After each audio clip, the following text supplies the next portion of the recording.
Hello बच्चों, good afternoon all of you. आज कल का जो संविधान सभा का गठन जो पढ़ाया था उसका छूटा हुआ भाग थोड़ा सा हमने बताया था कि 60 देशों के संविधान का अध्ययन करके हमारे भारत के संविधान का निर्माण किया गया था। 60 देशों के जो संविधान की जो मेन बातें थी, मुख्य मुख्य जो विशेषताएं थी, उनको लिया गया था। और बाद बाकी जो 2/3 हमारे संविधान का हिस्सा जो था वो 1935 के अधिनियम, ब्रिटिश शासन के 1935 के अधिनियम से लिया गया था। और जो मेन मुख्य मुख्य जो चीज़ें थी, पॉइंट थी, तो यहाँ पर हमने पहले ही ये लिख रखा है चार्ट में, क्योंकि वीडियो बड़ा हो जाता है। जब पढ़ाते समय जब लिखते हैं तो वीडियो बड़ा हो जाता है। मेरे पास नेट की समस्या है, 1.5 GB डेटा मेरे पास रहता, वाईफाई की व्यवस्था है नहीं, इसलिए मैंने पहले से ही लिख रखा है। अब आपको हम ये पॉइंट बाय पॉइंट समझाते हैं कि कहाँ से, किस देश से क्या लिया गया। तो देखो, भारतीय संविधान में विदेशी तत्व कौन कौन से थे। तो सबसे पहले तो बात देख लें कि ये प्रश्न अधिकांश पूछ लिया जाता है कि भारतीय संविधान के निर्माण में कितना खर्च हुआ, यानी कितना रुपया खर्च हुआ, कितना व्यय हुआ। तो कुल खर्च आया था 63,96,729 रुपया। भारतीय संविधान के निर्माण में कुल खर्चा 63,96,729 रुपये खर्च हुए थे। अब विदेशी तत्व देखें क्या क्या है हमारे संविधान में। जो संविधान का निर्माण किया गया, कहाँ से किया लिया गया, तो संयुक्त राज्य अमेरिका से। मौलिक अधिकार जो हैं वो कहाँ से लिए गए। प्रश्न पूछा, एग्जाम पूछता है, प्रश्न एग्जाम में अक्सर कर पूछ दिया जाता है कि प्रश्न पूछ दिए, इस तरह के प्रश्न पूछे जाते हैं। ये main topic, main important point हैं, बच्चों ध्यान से सुनना और ज़रा भी लापरवाही नहीं, कि हर एग्जाम में ये आते हैं। 20-22 क्वेश्चन तो पॉलिटी से हर एग्जाम में आते ही आते हैं। तो संयुक्त राज्य अमेरिका से ये हमारे मौलिक अधिकार लिए गए। मौलिक अधिकार कहाँ से लिए गए? संयुक्त राज्य अमेरिका से। न्यायिक पुनर्विलोकन, न्यायिक पुनर्विलोकन की प्रक्रिया हमारे जो न्यायालय में, यानी भारतीय संविधान में इसका वर्णन है। तो न्यायिक पुनर्विलोकन यानी जो भी निर्णय लिया जाता है और दूसरा जब कोई रिट दायर की जाती है तो उसका पुनर्विलोकन यानी पुनः उसका अवलोकन किया जाता है। तो न्यायिक पुनर्विलोकन की प्रक्रिया संयुक्त राज्य अमेरिका से ली गई है। संविधान संयुक्त राज्य अमेरिका से। संविधान की सर्वोच्चता, यानी भारत का संविधान ही सर्वोच्च है, संविधान ही यहाँ का सर्वोच्च है। संविधान के अनुसार ही शासन यानी प्रशासन प्रणाली चलती है। तो संविधान की सर्वोच्चता कहाँ से ली गई? संयुक्त राज्य अमेरिका से। न्यायपालिका की स्वतंत्रता, हमारे देश की न्यायपालिका जो स्वतंत्र है, व्यवस्थापिका, कार्यपालिका, न्यायपालिका, 3 है अंग शासन के। तो क्या है, न्यायपालिका जो है स्वतंत्र है, वो किसी के दबाव में कार्य नहीं करती है। जो दंड आम नागरिक को दिया जाता है वही दंड जो प्रधानमंत्री के लिए भी निर्धारित है। तो न्यायपालिका ये स्वतंत्र है। निर्वाचित राष्ट्रपति, यानी हमारे देश का राष्ट्रपति कैसा होगा? निर्वाचित होगा, क्योंकि हमारा राष्ट्र कैसा है? एक गणराज्य है, लोकतंत्र शासन प्रणाली है, लेकिन लोकतंत्र के साथ साथ हमारा राष्ट्र एक गणराज्य, गणतांत्रिक है। तो गणतांत्रिक देश में देश का जो प्रमुख होता है, राष्ट्र का प्रमुख होता है, वो निर्वाचित होता है। तो निर्वाचित राष्ट्रपति की प्रक्रिया संयुक्त राज्य अमेरिका से ली गई। उस पर महाभियोग, यानी राष्ट्रपति को अपने पद से हटाया कैसे जा सकता? तो महाभियोग की प्रक्रिया लगाकर, महाभियोग की प्रक्रिया चला करके राष्ट्रपति को उसके पद से पदच्युत किया जा सकता है। तो महाभियोग की प्रक्रिया कहाँ से लिया गया? ये संयुक्त राज्य अमेरिका से लिया गया। मेन इंपॉर्टेंट टॉपिक हैं, ध्यान से बच्चों देखना और सुनना। उपराष्ट्रपति, भारत का एक उपराष्ट्रपति होगा, तो ये कहाँ से लिया गया है? ये भारत का उपराष्ट्रपति, ये संयुक्त राज्य अमेरिका से ही ये पद लिया गया। उपराष्ट्रपति का पद संयुक्त राज्य अमेरिका से लिया गया है। उच्चतम न्यायालय एवं उच्च न्यायालय के न्यायाधीशों को हटाने की विधि, यानी उच्चतम न्यायालय के न्यायाधीश और उच्च न्यायालय के न्यायाधीशों को कैसे पद से हटाया जाता है? तो कदाचार के आधार पर हटाया जाता है।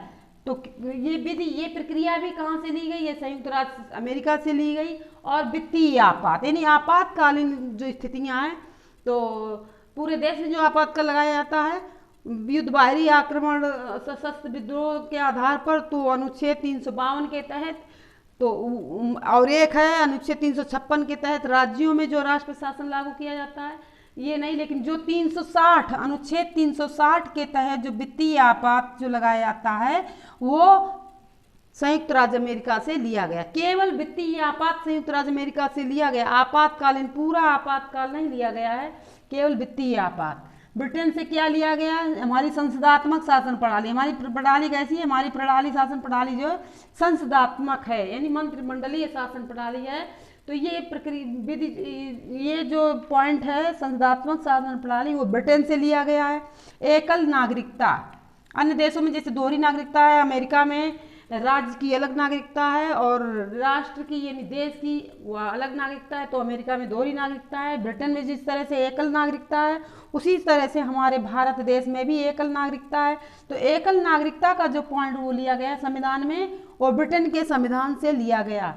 एवं विधि निर्माण प्रक्रिया, विधि की निर्माण यानी विधि की कानून कैसे बनता है, विधेयक बिल जो है संसद में, लोकसभा या राज्यसभा में प्रस्तुत किया जाता है। इसके बाद प्रथम वाचन, द्वितीय वाचन और तृतीय वाचन होता है। इसके बाद राष्ट्रपति के हस्ताक्षर के बाद जो है कोई भी विधेयक कानून बनता है, विधि बनती है। तो वो विधि निर्माण प्रक्रिया ब्रिटेन से ली गई है।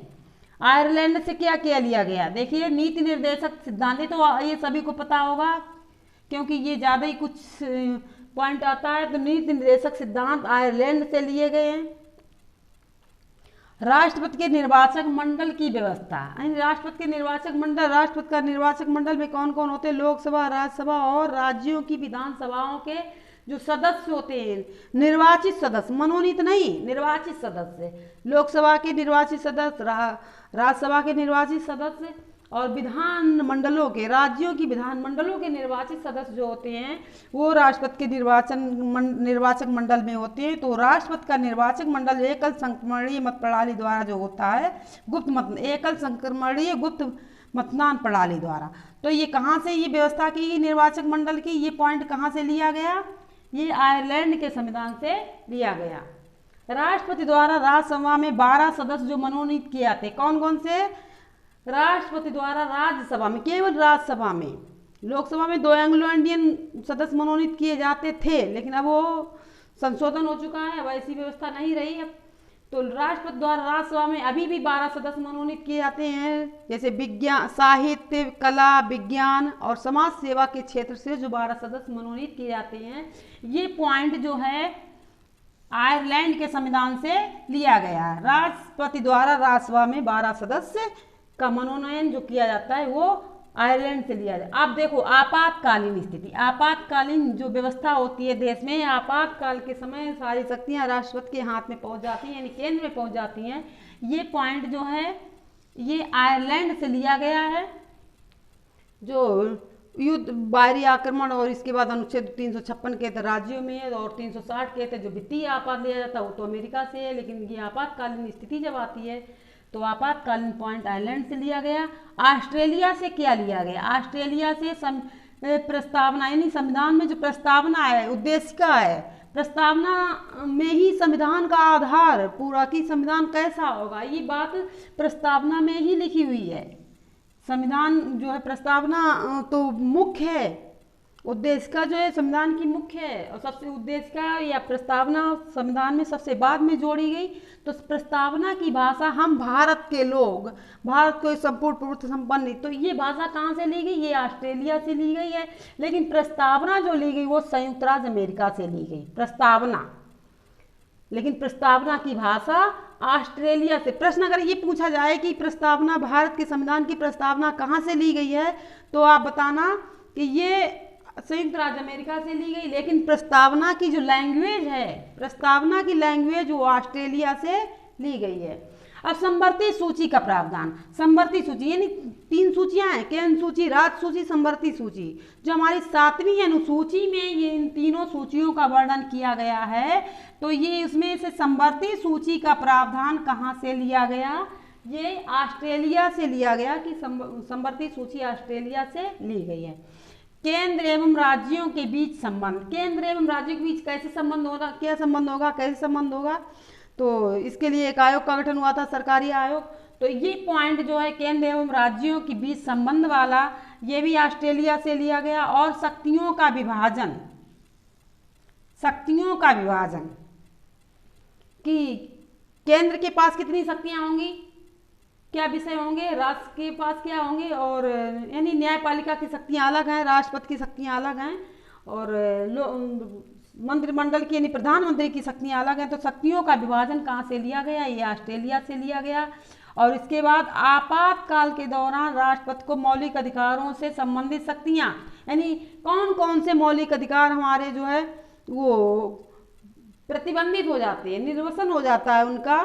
तो ये राष्ट्रपति जो मौलिक अधिकारों में प्रतिबंध लगाता है, तो आपातकाल के दौरान जो है हमारे कौन से मौलिक अधिकार हमसे छीन लिए जाते हैं, तो ये प्रावधान जर्मनी से लिया गया। जैसे केवल 2-3 मौलिक अधिकार हमारे ऐसे हैं जो नहीं हमसे लिए जाते हैं। और अनुच्छेद 19 के तहत जो विचार अभिव्यक्ति भाषण की स्वतंत्रता, आवागमन की स्वतंत्रता, ये अधिकार जो है हमारा आपातकाल जब स्थिति आती है तो ये आपातकाल जो है प्रतिबंधित हो जाता है।